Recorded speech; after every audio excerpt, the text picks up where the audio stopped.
Good morning guys, i-flex ko lang ang mga magagandang bloom ngayon ng mga orchids ko guys. Look at it.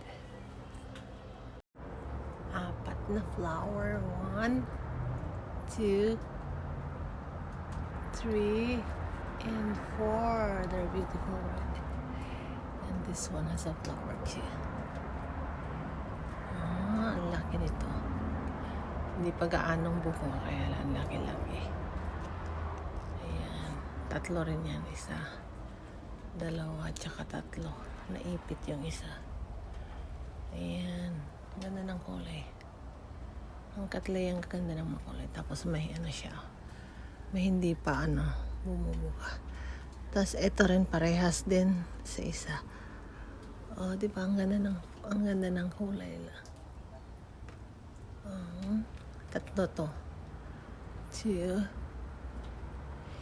and 3.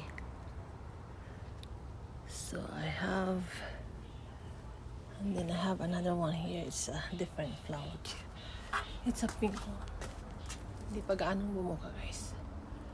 Ayan. Diba ganda? Light pink. Tapos I have my yellow one. This is yung dati ng fuchsia pink. Matagal na to. Kaya medyo na siya. So ito yung yellow. Palaglag na siya. Hindi siya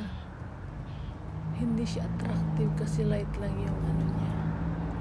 Yung flower niya. At saka ito yung banda kong maliliit. Di ba laki ang dami-dami flower. Liliit ng mga flower niya. Yung blue doon, napakataas. Banda rin yan. So blue yan. Ganda, di ba? Tutuwa ako dito kasi 4 na apat ng gaganda. Di ba? Nakatuwa siya. Ayan, may mga show ng may mga contest ng show ng kaya lang wala akong time ng mga orchids. Ito, malaki to. Ayan. Ang bango kaya lang yung bango niya. Nakakahilo. Ayan guys. Thank you for watching. Habang hindi pa gaanong bumuka.